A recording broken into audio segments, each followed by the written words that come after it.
Kelsey. This is my channel, The Fancy Hat Lady Reads. I'm wearing one of my fancy booktube hats, and today I'm doing a wrap-up in a slightly unusual or different format for this channel. Today I'm going to be wrapping up a whole bunch of recently published, recently released graphic novels that I have read in the last month to 2 months. Several of which I have read just in the last few days because I had a bunch of these out from the library and I was catching up on a category where I wanted to have stuff to nominate for the Hugo Awards. So I thought, having recently read all these things that are recently published graphic novels, and given that I would like to return some of them to the library, I thought I could do a wrap-up with just all of these while I still have all the books and can show you all the pretty pictures. But first, I think I'm going to start with the ones that are not library books. These are books that I own. These are volumes 5 and 6 of The Girl from the Other Side, Shularun by Nagabe. This is a manga series. It's this kind of creepy but also kind of cozy atmospheric fantasy story. I've talked about these quite a bit on my channel before because obviously I've already read the first 4 volumes. Volume 5 I actually read in October because this was one of my Halloweenish creepy reads. And this volume especially did have quite a lot of creepy in it. Look at that. This is just a great example not only of the creepy but also of how great the art style is in this. However, it had been a long time since I'd read volume 4, and this volume was one where like some plot threads were wrapped up and some new plot threads were started, and it was a little hard for me coming from a place where I wasn't fully immersed in the story and had to figure out where I was again. And so between that and the fact that this volume leaned more heavily into the dark and creepy, I only gave this volume 3 stars, and I've given every other volume in this series that I've read 4 stars, including this one, which is back to some of the domesticity of the series. This was a slower paced volume that still had some interesting reveals story-wise, but it pulled on the heartstrings and I really loved that, and I gave this 4 stars.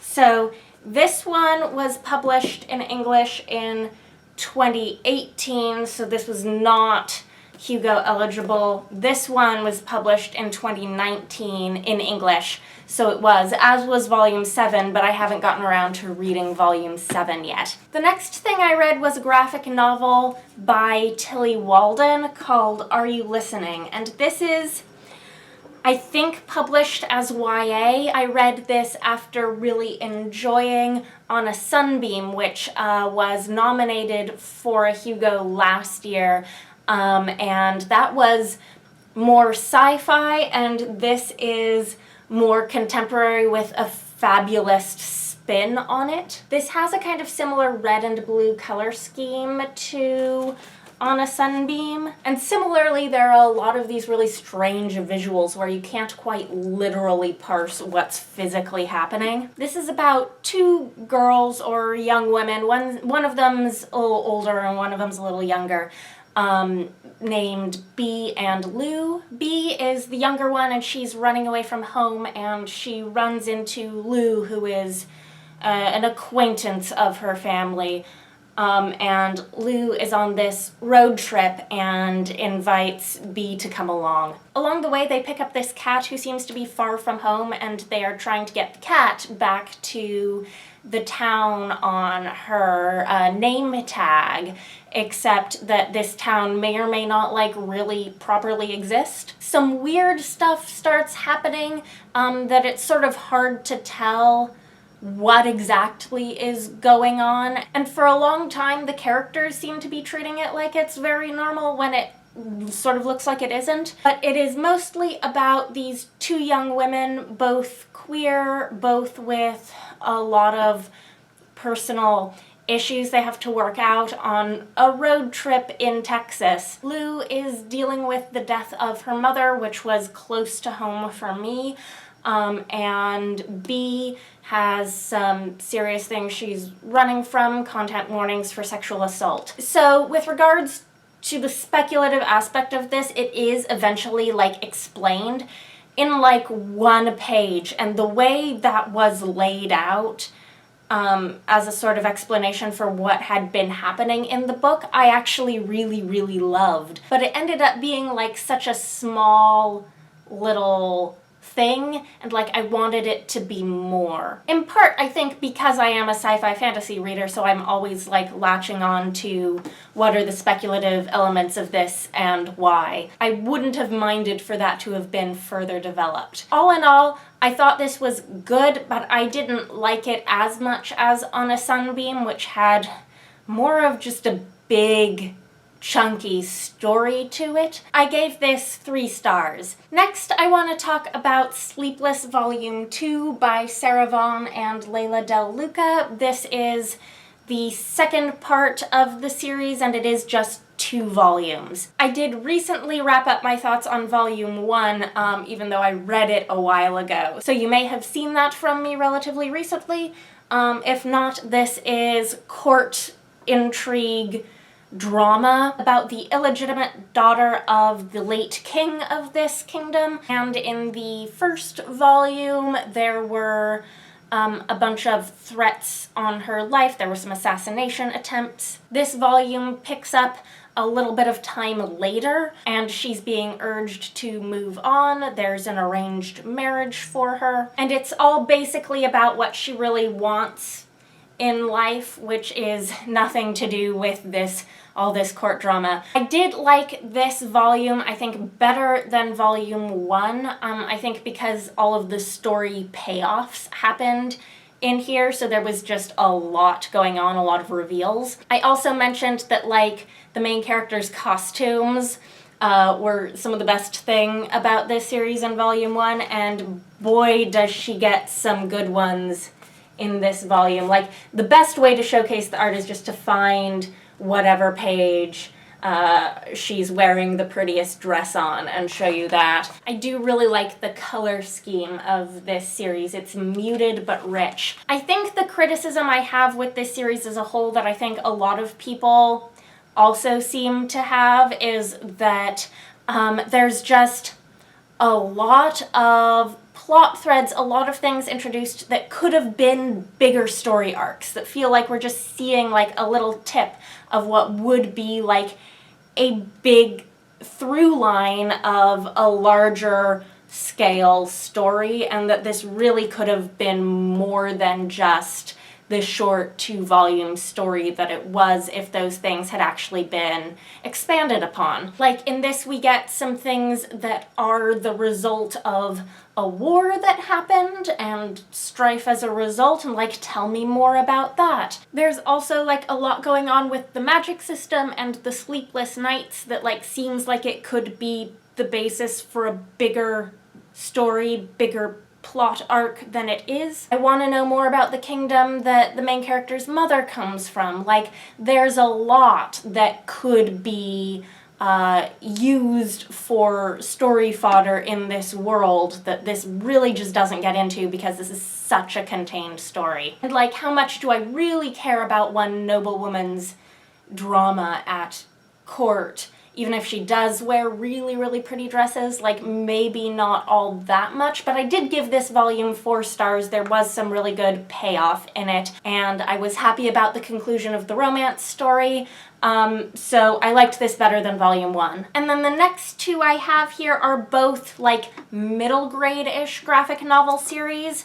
This is Castle in the Stars, Volume 3, The Knights of Mars by Alex Alice. This is a French graphic novel series being translated into English, and it is steampunk. Now, I will tell you straight out, I am mostly reading this series for its art because, look, there's just, I'm gonna bring this closer to the camera because there's just so much detail in every page. It's not like there are a lot of, like, big pages with, like, big images that will pop right out at you, but every page has just, like, insane amounts of detail. Here's some more of it. So this is an like alternate history space adventure story. The first volume was more about like building this ether ship, and then the second volume actually brought our characters on an adventure to the moon. Now they're back from the moon,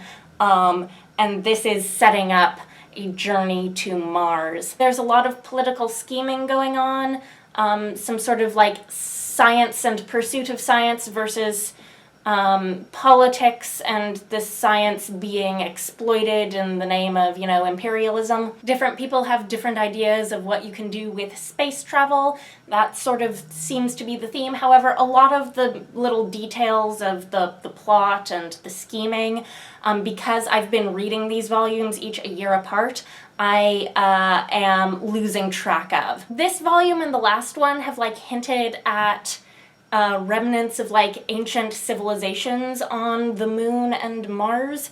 I will be curious where that is going, but mostly just really, really pretty art, and I gave this 4 stars. And then lastly, I finally got to read Hilda and the Mountain King by Luke Pearson. This is book 5, I think, in the Hilda series. These have all been published quite a ways apart, and it's been years since the previous book, Hilda and the Stone Forest, was published. But this book and Hilda and the Stone Forest are kind of a 2-book story arc in a way that none of the previous books in this series really formed larger story arcs between them. They were all kind of contained stories about Hilda, who lives with her mother, first in a valley full of magical beings, then in a city called Trollberg, where there's a wall to keep the trolls out. But Hilda and the Stone Forest ended on a cliffhanger, which was a shocker for me because I wasn't expecting it. And then this finishes up that story. So what's basically happened here is that Hilda has been changelinged with a troll child. Her mother is desperate with worry. Basically, these 2 mothers, Hilda's mother and Troll Mother, are both dealing with children who are not their own. This is very much a mother-daughter story, which is a theme that carries over from the previous volume. Tensions are escalating between the gathering trolls outside the city walls and the people inside who are terrified of them, and ultimately Hilda has to stop a war from breaking out.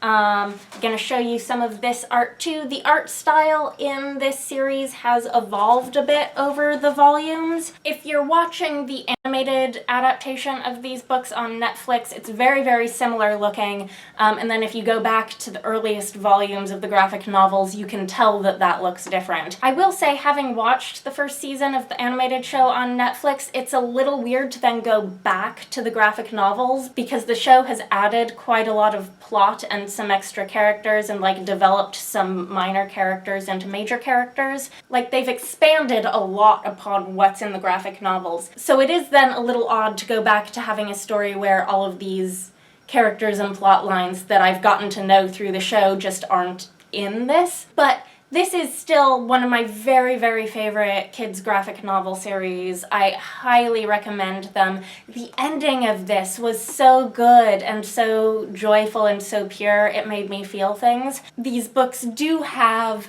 a way of doing surprising things with their themes, in this case motherhood, and I don't want to spoil it for you. I gave this 4 stars, which is how I've rated every other book in this series as well. So those are my recent graphic novel reads. If you're wondering what actually made it onto my Hugo ballot, obviously I was going to nominate The Tea Dragon Festival by Katie O'Neill, which I read last year. This was 5 stars for me. And then Girl from the Other Side, Volume 6. I'm not actually sure about eligibility for Sleepless Volume 2. This volume was published in 2019, but I'm not sure about the individual issues and whether or not that affects eligibility. And then Castle and the Stars, The Knights of Mars, and Hilda and the Mountain King. These ended up being the ones I nominated, and then Are You Listening didn't quite make the cut for me. So I do read a lot of like kids and middle grade graphic novels. I don't expect that any of this sort of thing is actually going to make it onto the Hugo shortlist. There's usually not much on there, if anything. I actually end up wanting to read, but it is a category where I could read a bunch of things that I was actually excited to read and like fill up my 5 nominating slots with something. Anyhow, let me know if you've read any of these books, if you're reading any of these series. Let me know what you think. Anyhow, I hope you're having a nice day. That is all. Bye for now.